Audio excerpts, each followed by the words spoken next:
Oui, ou plutôt architecture au service de la santé. Et ce que vous allez nous faire découvrir, c'est une clinique, une grande clinique, assez exemplaire dans sa construction. C'est à Reims, c'est ça? C'est à Reims, enfin, c'est à côté de Reims, c'est D'accord. à Besanne. Et en fait, c'est un challenge à la base. C'est-à-dire que cette polyclinique aujourd'hui, donc installée à Besanne, était à l'origine deux cliniques installées au cœur de la ville, au d'accord. centre-ville. Et puis, Besanne se développant, enfin la zone urbaine se développant, on se dit, on va aussi situer cette nouvelle polyclinique à côté du TGV, à côté du tramway, à côté de l'autoroute. En Donc, seconde ligne. en fait, oui, en seconde ville, c'est ça? Non, Ouais. j'ai dit en seconde ligne, mais c'est pas grave. Non. Ah non, oui, ou en seconde ville, c'est bien, c'est une bonne expression.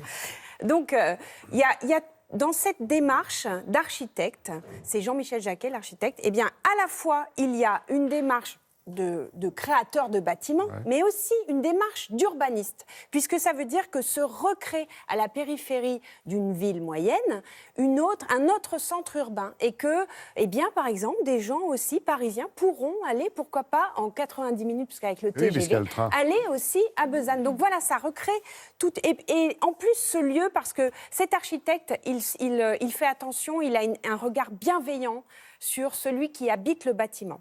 Et pour faire ce genre de bâtiment, il faut avoir ça.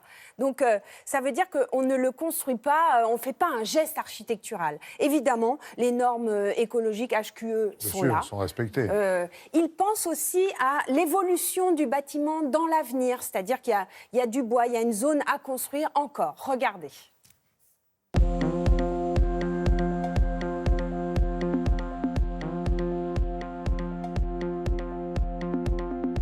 Ce lieu a été choisi parce que stratégiquement, il est très très bien situé dans l'agglomération rémoise, puisque nous avons à moins de 500 mètres la gare TGV, la gare TER, la station terminale du tramway et la sortie de l'autoroute.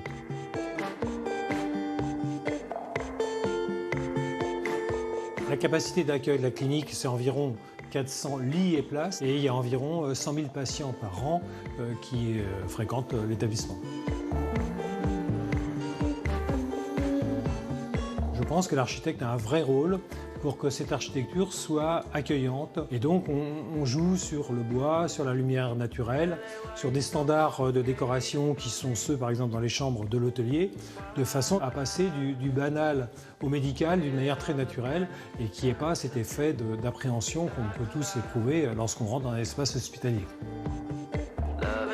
L'ensemble des chambres ont des fenêtres qui sont très basses, qui permettent depuis le lit de voir l'extérieur. Et on a organisé les chambres dos à dos de façon à ce que tout le monde ait une vision sur l'extérieur, vers le golfe, et non pas sur le voisin, et qui ramènerait à sa propre situation. Je pense que l'une des responsabilités de l'architecte, c'est que son bâtiment soit pérenne à travers les décennies. Donc c'est pour ça que l'ensemble du bâtiment est en verre et en aluminium, ce qui signifie que dans 10 ans, dans 20 ans ou dans 30 ans, il ressemblera exactement à ce qu'il est aujourd'hui. Vous savez, la médecine, c'est un domaine qui est extrêmement évolutif. Vous avez derrière moi un patio, et ce patio, il se prolonge, et de part et d'autre, il y a deux rues, une rue médicale et une rue publique.